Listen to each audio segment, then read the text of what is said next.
Assalamualaikum warahmatullahi wabarakatuh. Halo guys, jumpa lagi bersama kami di Marola Channel. Guys, ini sungguh mengerikan. Kejahatan rezim semakin terbongkar. 5 modus penggagalan hak angket telah terbukti. Karena bujuk rayu penguasa dan cawe-cawe Jokowi sungguh mengerikan dan telah terbukti. Dan yang paling parah adalah nomor 3. Tolong disimak nanti ya guys ya. Sementara itu, Mensos Risma sampai gugup karena dicecar dengan pertanyaan-pertanyaan seperti yang dicurigai oleh para kuasa hukum 01 dan 03. Nah guys, tolong disimak sampai selesai agar tidak terjadi gagal paham tentang video-video ini ya.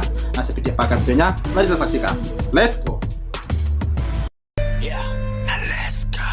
Kalau mengarahkan nggak apa-apa. Jadi kalau cawe-cawe juga nggak apa-apa. Oh, mengarahkan nggak apa-apa, cawe-cawe juga nggak apa-apa.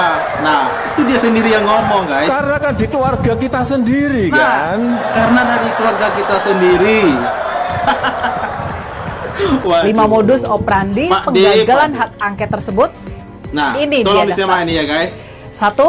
Partai-partai pendukung Capres 01 dan Capres 03 ditawari masuk koalisi Prabowo Gibran.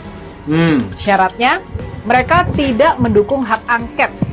Salah satu partai yang konon sudah didekati adalah Partai Persatuan Pembangunan. P3 ditawari 1 kursi menteri di pemerintahan Prabowo Gibran asalkan mereka ini tidak mendukung hak angket. Selain itu, kabarnya juga pihak istana sudah mendekati Partai Nasdem dan menawarkan posisi menteri asalkan partainya Pak Surya Paloh tersebut juga mundur dari mendukung hak angket. Wow, gila. Sejauh ini kabar baiknya nih, tampaknya iming-iming tersebut belum berhasil menggoyahkan sikap para partai pendukung Capres 01 maupun Capres 03. Tapi strategi Pak Jokowi tentu saja bukan cuma mengiming-imingi partai-partai buat masuk ke koalisi.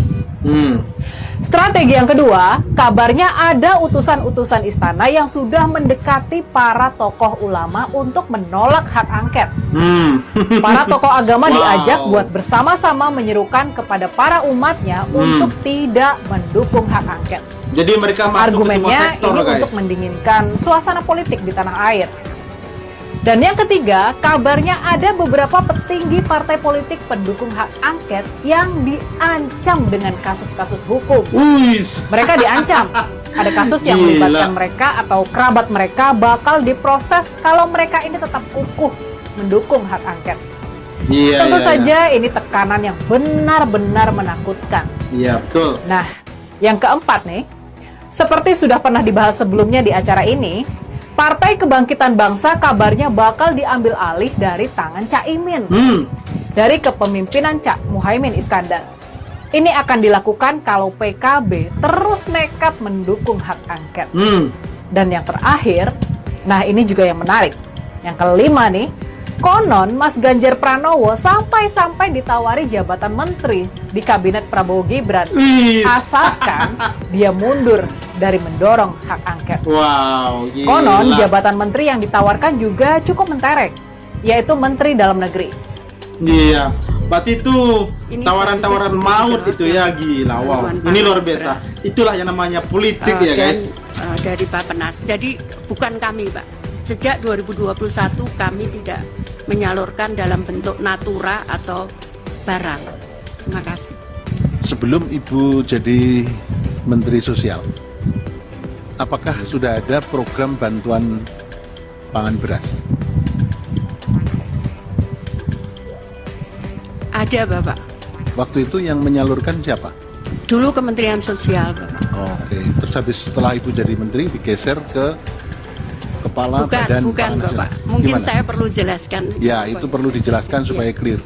Jadi begini Pak, waktu itu sebetulnya diberikan kepada Kemensos. Tapi saat itu karena ada temuan BPK, nanti kami bisa sebutkan, yang tahun 2020 ada temuan BPK bahwa ada dispute harga karena kita menggunakan harga CPP. Kemensos menggunakan harga CPP. Tapi kemudian saya tidak tahu di lapangannya. Saya menerima temuan. Akhirnya saya sampaikan, kenapa BPK nanyakan, kenapa milih harga CPP, kenapa bukan HET? Itu yang saya tawar saat itu. Kenapa kenapa kalau saya menggunakan HET atau harga pasar, saya mau dan tidak ada biaya bungkus. Kemudian ternyata nggak bisa, harus menggunakan dana CBP. Akhirnya kami pun tidak mau karena saya juga khawatir ada temuan. Oh iya. Presiden pada waktu bagi-bagi bantuan sosial di depan istana, nah, itu menggunakan bansos apa? Di mana? Dari mana itu? Bahwa bansos di Kementerian Sosial itu bentuknya cash transfer. Jadi tidak ada dalam bentuk natura atau barang. Jadi semua transfer ke rekening penerima manfaat 100%. Kecuali respon kasus. Jadi ada yang sakit, ada yang disabilitas butuh bantuan, dan itu dia belum menerima bantuan sama sekali, baru kita bentukkan macam-macam, mungkin nanti bisa saya tunjukkan fotonya. Seperti itu. Jadi kalau untuk reguler kami 100% menggunakan transfer ke rekening PM. Seperti itu. Jadi tidak ada dalam bentuk barang atau natura. Yang ada di persidangan tadi itu soal KPU ada yang tidak terungkap, Bang. Jadi bahkan Pak Arief Hidayat selaku Hakim Mahkamah Konstitusi juga punya statement yang salah yang saya tidak dengar.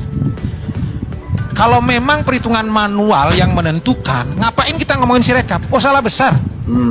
Peraturan KPU nomor 5 tahun 2024 jelas menjelaskan bahwa Sirekap itu bukan sekadar alat bantu tapi mekanisme resmi. Jadi prakteknya di lapangan gini, Bang. Ini PPK nih, rekap.